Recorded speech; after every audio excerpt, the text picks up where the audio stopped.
saya ingin menampilkan mengenai mind mapping, akuntabilitas yang baru saja kami pelajari dari modul agenda 2. Nah, pada gambar ini saya ada membagi beberapa poin untuk akuntabilitas. Yang pertama itu adalah konsep akuntabilitas. Nah, di konsep akuntabilitas ini saya memuat apa yang dimaksud dengan akuntabilitas atau definisi akuntabilitas.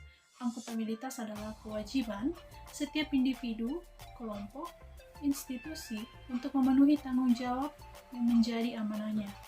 Nah, yang menjadi aspek-aspek dari konsep akuntabilitas adalah relationship, result oriented, require reporting, meaningless without consequence, dan yang terakhir itu improve performance.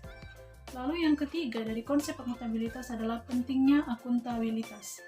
Di sini saya memuat pentingnya akuntabilitas ini ada 3, yaitu menyediakan kontrol demokratis, mencegah korupsi dan penyalahgunaan kekuasaan, serta meningkatkan efisiensi dan efektivitas.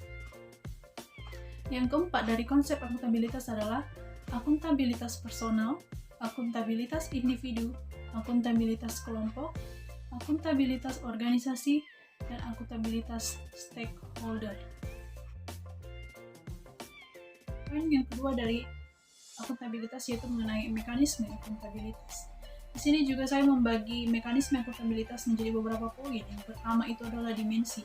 Dimensinya adalah akuntabilitas kejujuran dan hukum, akuntabilitas proses, akuntabilitas program, serta akuntabilitas kebijakan.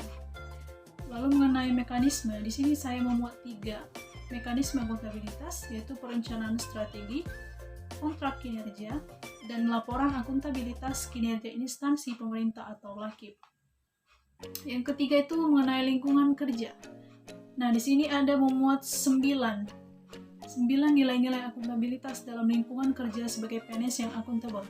Yang pertama itu kepemimpinan, yang kedua transparansi, ketiga integritas, keempat tanggung jawab, kelima keadilan, keenam kepercayaan, ketujuh keseimbangan, kedelapan kejelasan, dan yang terakhir konsistensi. Yang terakhir dari mekanisme akuntabilitas, di sini saya memuat langkah-langkah dalam mekanisme akuntabilitas. Yang pertama adalah tentukan tujuan dan tanggung jawab. Yang kedua, melakukan perencanaan untuk mencapai tujuan. Yang ketiga, melakukan implementasi dan monitoring. Yang keempat, memberikan laporan secara lengkap. Dan yang terakhir adalah melakukan evaluasi hasil. Kita masuk pada poin yang ketiga dalam akuntabilitas, yaitu mengenai akuntabilitas dalam konsep. Di sini saya memuat beberapa poin. Yang pertama itu adalah transparansi dan akses informasi. Yang kedua, penyimpanan dan penggunaan data informasi pemerintah, di mana ini harus relevan, dapat dipercaya, dapat dimengerti, dapat dibandingkan. Lalu yang ketiga adalah penggunaan sumber daya milik negara.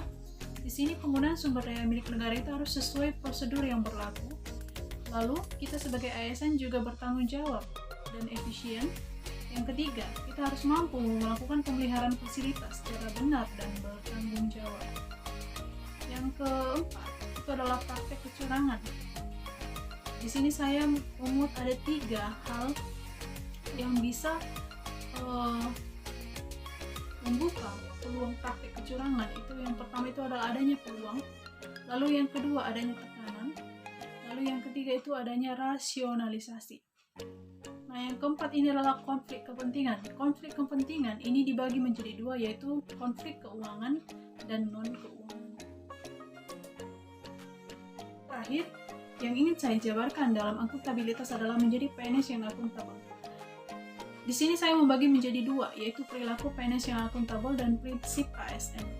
Perilaku PNS yang akuntabel itu harus sesuai dengan kode etik. Lalu perilakunya terkait dengan transparansi, perilaku yang tidak curang dan tidak koruptif, bertanggung jawab terhadap penggunaan sumber daya negara, dan perilakunya itu berkaitan dengan konflik kepentingan. Kemudian yang terakhir itu adalah prinsip ASN. Nah, di prinsip ASN ini adalah memuat nilai-nilai dasar dari ASN, kode etik dan perilaku, komitmen serta tanggung jawab, jaminan perlindungan hukum dan melaksanakan tugas, serta yang terakhir adalah profesionalitas jabatan.